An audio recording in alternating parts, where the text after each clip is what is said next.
Hello dear students, आज हम पढ़ने वाले हैं क्लास 10th मैथमेटिक्स के अंतर्गत बहुत ही महत्वपूर्ण क्वेश्चन को देखने वाले हैं जो आपके बोर्ड एग्जाम में हर साल पूछा गया है। ठीक है, इसलिए इस वीडियो को शुरू से लेकर अंत तक जरूर देखिएगा। ठीक है, इससे पहले हम जो बाकी सब इंपॉर्टेंट जो क्वेश्चन थे उन सभी को करा चुके हैं। ठीक है, अगर उन सभी को देखना चाहते हो तो लिंक्स मिल जाएगी डिस्क्रिप्शन बॉक्स में, वहां से देख सकते हो या आप प्ले लिस्ट को भी चेक कर सकते हो। ठीक है, तो आज हम सिद्ध करेंगे 1/2 एक अपरिमेय संख्या है। ठीक है, काफी बार यह भी आपके बोर्ड एग्जाम में पूछा गया है। ठीक है, इसलिए इसको ध्यान से देखिएगा। ठीक है, देखिए जब भी हम किसी संख्या को अपरिमेय संख्या सिद्ध करना होता है तो उसको हम पहले क्या मानते हैं, परिमेय संख्या मानते हैं। ठीक है, तो इसको भी हम क्या मानेंगे, पहले हम परिमेय संख्या मानेंगे। ठीक है, तो यहां से आप लिखोगे, ठीक है, तो यहां से आप लिखोगे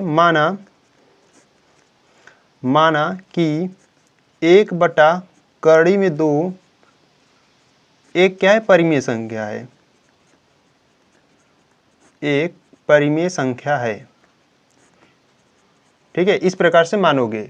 ठीक है, क्या मानोगे, माना कि 1/2 एक परिमेय संख्या है। ठीक है, परिमेय संख्या किसे कहते हैं, जिसे आप P/Q के रूप में लिखते हो और जिसका Q का मान 0 नहीं होना चाहिए। ठीक है, तो हम क्या करेंगे, 1/2 जो है उसको हम P/Q के यानी कि परिमेय संख्या के बराबर दिखाएंगे। ठीक है, तो यहां से हम लिखेंगे 1/2 बराबर P/Q। ठीक है, और जहां Q का मान 0 नहीं होना चाहिए। ठीक है, अगर Q का मान 0 हो जाता है तो इन्फिनाइट हो जाएगा। ठीक है, यानी कि वो परिमेय संख्या होगा ही नहीं। ठीक है, इसलिए Q का मान 0 नहीं होना चाहिए। ठीक है, अगर हम बात करें P और Q है क्या, तो P और Q क्या है, आपका पूर्णांक है। ठीक है, इसे लिखना चाहते हो तो लिख सकते हो।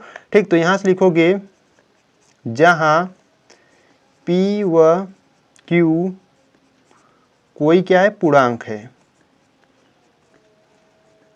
कोई पूर्णांक है। ठीक है, तो देखिए अब क्या करेंगे, अब इसका हम क्या करेंगे, दोनों पक्षों का वर्ग करेंगे। ठीक है, तो यहां से हम लिख लेते हैं एक बार और। ठीक है, 1/2। ठीक है, 1/2 बराबर में क्या है, P/Q। ठीक है, यहां से दोनों पक्षों का वर्ग करेंगे। ठीक है, तो यहां से लिखोगे आप दोनों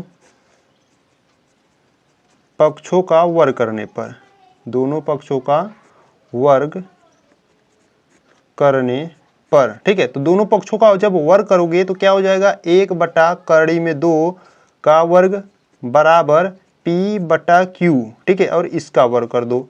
तो देखिए अगर हम बात करें 1 का वर्ग करते तो 1 ही आता है। ठीक है, और कड़ी में 2, देखिए जब भी आप कड़ी में 2 का वर्ग करते हो तो यह जो स्क्वायर है और कड़ी कैंसिल आउट होकर क्या आता है, 2 आता है। ठीक है, तो यहाँ से क्या आ जाएगा, नीचे आ जाएगा 2 बराबर में इधर क्या बचेगा, इधर बचेगा P²/Q²।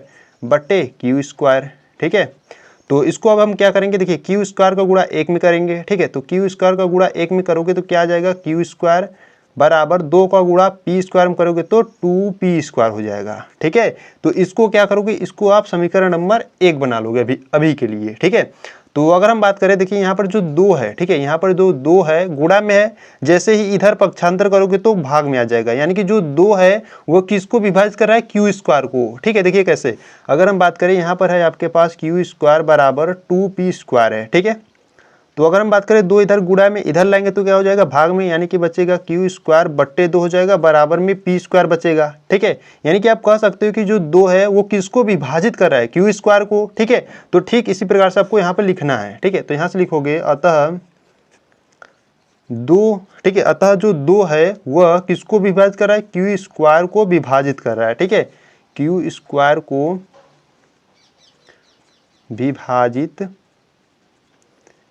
करता है। ठीक है, इस प्रकार से लिखोगे। देखिए ये जो 2 है वो Q² को विभाजित करता है तो Q को भी करेगा। ठीक है, इसीलिए जो 2 है वो Q को भी विभाजित करेगा। ठीक है, Q को भी विभाजित करेगा।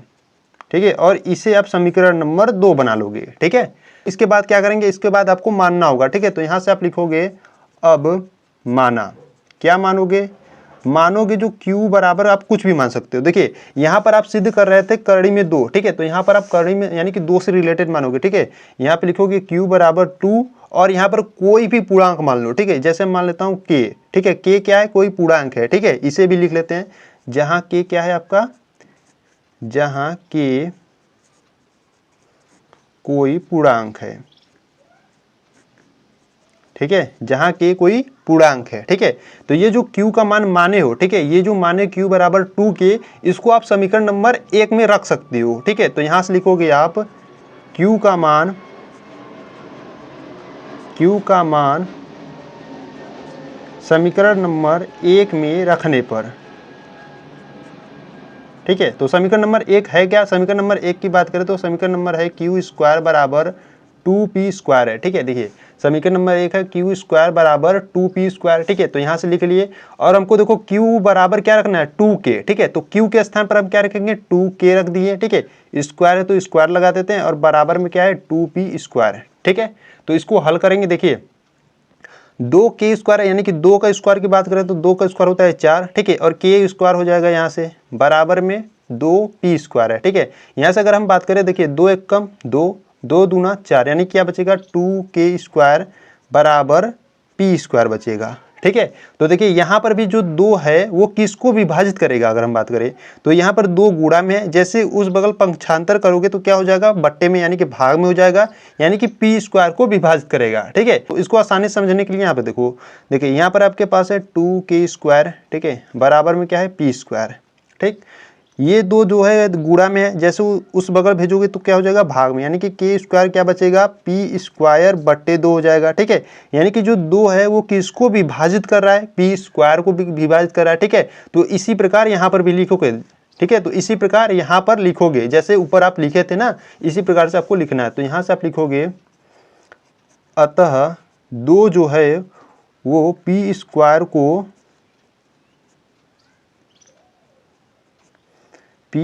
को विभाजित करता है। ठीक है, अब देखिए जो 2 है वो p स्क्वायर को विभाजित करता है तो p को भी करेगा। ठीक है, तो यहाँ से लिखोगे इसीलिए 2 p को भी विभाजित करता है। ठीक है, p को भी विभाजित करेगा। ठीक है, इसे आप समीकरण नंबर 3 यानी कि 3 बना लीजिएगा। ठीक है, तो इसके बाद देखिए अगर हम बात करें, ठीक है यहाँ से अगर हम बात करें समीकरण 2 और समीकरण 3 में, ठीक है देखिए समीकरण 2 में जो 2 है वो q को विभाजित करेगा। ठीक है, और समीकरण नंबर 3 में है जो 2 है वो p को भी विभाजित कर रहा है, यानी कि समीकरण 2 और 3 से हमको जो उभयनिष्ठ मिल रहा है p और q का वो क्या मिल रहा है 2 मिल रहा है। ठीक है, क्योंकि इसमें भी 2 है और इसमें भी 2 है। ठीक है, तो यहाँ से उभयनिष्ठ 2 मिल रहा है। ठीक है, यहाँ से आप इस प्रकार से लिखोगे। ठीक है, तो यहाँ से कुछ इस प्रकार से लिखोगे, क्या लिखोगे समीकरण 2 व समीकरण 3 से हमें यह पता चलता है कि p व q का जो उभयनिष्ठ गुणनखंड है 2 है। ठीक है, जो हमारी कल्पना के क्या है विपरीत है। ठीक, इसीलिए यह विरोधाभास हमारी गलत कल्पना के कारण हुआ है कि 1/2 एक परिमेय संख्या है। ठीक है, अतः 1/2 एक क्या होगा एक अपरिमेय संख्या है। ठीक है, इस प्रकार से आपको लिखना होगा। जब इस स्टेटमेंट को लिखोगे तब आपको पूरा नंबर मिलेगा। ठीक है, इसलिए इसको लिखना आपके लिए जरूरी है। ठीक, तो इस प्रकार से आप जो 1/2 था उसको सिद्ध कर पाओगे। ठीक है, तो आपको अगर वीडियो अच्छा लगे तो वीडियो को लाइक कर देना, चैनल पर नए हो तो चैनल को सब्सक्राइब कर देना, अपने दोस्तों के साथ जरूर शेयर करना है इस वीडियो को। ठीक है, तो मिलते हैं नेक्स्ट वीडियो में, तब तक के लिए जय हिंद, जय भारत, वंदे मातरम।